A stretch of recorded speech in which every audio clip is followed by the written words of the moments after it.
இன்னைக்கு தமிழ்நாடு மிக மிக முக்கியமான பிரச்சனையில இருக்கு. புதிய கல்விக் கொள்கைன்னு சொல்லி இந்தியை திணிக்க ஒன்றிய பாஜக அரசு முயற்சிக்கிட்டு இருக்கு. நல்ல வேளை இப்ப அதிமுக மட்டும் ஆட்சியில் இருந்தா நீங்க யோசிச்சு பார்த்துக்கணும். மும்மொழி கொள்கை வேண்டாம், 10 மொழி கொள்கை கூட கொண்டு வாங்க அப்படின்னு எடப்பாடி பழனிசாமி அவர்கள் முதலமைச்சர் இருந்தாருன்னா ஒன்றிய அரசு கிட்ட போய் கெஞ்சிட்டு போய் டெல்லியில் அவரே போய் கையெழுத்து போட்டு வந்திருப்பாரு. இன்னைக்கு பத்திரிகைக்காரங்க என்ன கேட்கறாங்க, நிதி ஆயோக் கூட்டத்திற்கு முதலமைச்சர் போயிருக்காரு. ஆமா போயிருக்காரு, நம்ம மாநிலத்துடைய நிதி உரிமையை பெறுவதற்காக போயிருக்காரு, தெம்பா போயிருக்காரு, தைரியமா போயிருக்காரு அப்படின்னு உங்களுக்கு தெரியும், கேள்விப்பட்டிருப்பீங்க. திரு எடப்பாடி பழனிசாமி அவர்கள் ஒரு மாசம் முன்னாடி டெல்லி போனாரு, யாருக்குமே சொல்லல, திருட்டுத்தனமா போனாரு. அது மட்டும் இல்ல, அங்க போய் டெல்லியில போய் இறங்கி ஏர்போர்ட்ல செய்தியாளர் கேட்கறாங்க, எதுக்கு வந்திருக்கீங்க டெல்லியில, அதெல்லாம் எனக்கே தெரியாது அப்படின்ட்டு போனாரு, பேட்டி கொடுத்துட்டு போனாரு. 3 கார் மாறி போனாருங்க, யாரை பார்க்க போறாரு எனக்கு தெரியாது. நம்மளோட தலைவர் முதலமைச்சர் அவர்கள் அப்படி போல தெம்பா தைரியமா போயிருக்காரு. பத்திரிகையாளர்கள் கேட்டாங்க, இடி ரைடுக்கு பயந்து போயிருக்காரா அப்படின்னு கேட்டாங்க. உங்களுக்கு தெரியும், ஒரு 3 நாட்கள் அந்த செய்திகள் தான் ஓடிட்டு இருந்துச்சு. ஆனா நம்முடைய தலைவர் அவர்கள் சுப்ரீம் கோர்ட்ல போய் ஆர்டர் வாங்கிட்டு வந்துட்டோம். பத்திரிகையாளர்கிட்ட சொன்னேன், நான் யாருக்கும் பயப்பட மாட்டேன், தலைவர் அப்படி யாரும் பயப்பட மாட்டாங்க, கலைஞர்கள் அப்படி வளர்க்கல,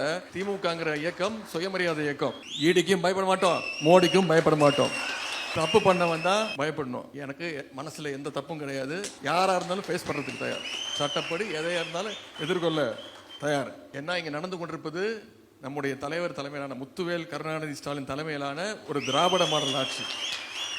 அதனாலதான் சங்கிகளுக்கும் சங்கிகளுடைய அடிமைகளுக்கும் எப்பவுமே நம்மளை பார்த்தா அவங்களுக்கு கொஞ்சம் பயம். யாரை வேணா மிரட்டிடலாம், திமுக காரனை மட்டும் மிரட்ட முடியாது அப்படிங்கிறது திரு மோடி அவர்களுக்கு தெரியும். அது மட்டும் இல்ல, புதிய கல்விக் கொள்கை ஒன்று கொண்டு வராங்க. நம்முடைய பள்ளி கல்வித்துறைக்கு வர வேண்டிய கிட்டத்தட்ட 2500 கோடி ரூபாய் நிப்பாட்டி வச்சுட்டாங்க. புதிய கல்விக் கொள்கை அமல்படுத்து, அப்போ இந்த பணத்தை கொடுப்பேன் அப்படின்னா. ஆனா தலைவர் சொல்லிட்டாரு, நீ 10,000 கோடி ரூபாய் கொடுத்தா கூட உன்னோட புதிய கல்விக் கொள்கையை நாங்க ஏத்துக்க மாட்டோம் அப்படின்னா.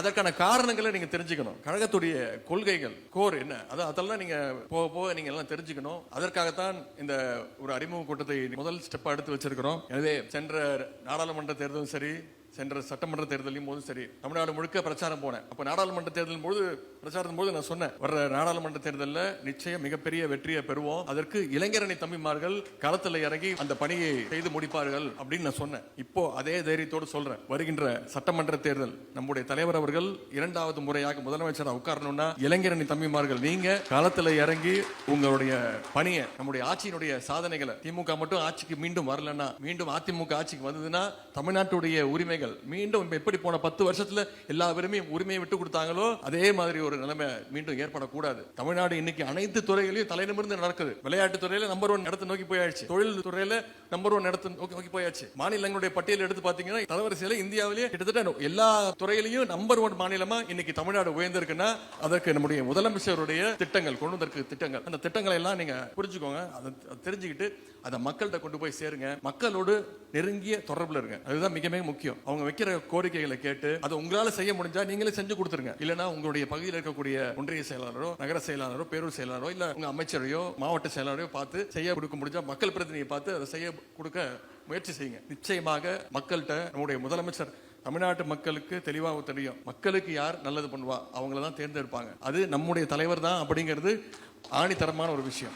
ஏன்னா ஒவ்வொரு திட்டத்தையும் நம்முடைய தலைவர் அவர்கள் இந்த 4 வருடங்களை பார்த்து செஞ்சிருக்கிறார். எனவே நீங்க வர்ற சட்டமன்ற தேர்தலில் தலைவர் அவர்கள் 200 தொகுதி, குறைந்தது 200 தொகுதி ஜெயிப்போம் அப்படின்னு சொல்லியிருக்கிறார். அந்த 200ல இந்த புதுக்கோட்டையில அனைத்து தொகுதியிலும் ஜெயிக்கணும்னா அதற்கு இளைஞரணி தம்பிமார்கள் நீங்கள் எங்களுக்கு துணை நின்று நம்முடைய தலைவர் அவர்கள் மீண்டும் முதலமைச்சராக அமர்வதற்கு நீங்கள் மிக மிக முக்கியமான ஒரு காரணமாக இருக்க வேண்டும் என்று கேட்டுக்கொண்டு இங்க வந்திருக்கக்கூடிய அத்தனை பேரையும் வருக வருக, உங்களுடைய பணிகள் அத்தனையும் சிறக்கட்டும் என்று கூறி வாய்ப்புக்கு நன்றி கூறி விடைபெறுகின்றேன். நன்றி, வணக்கம்.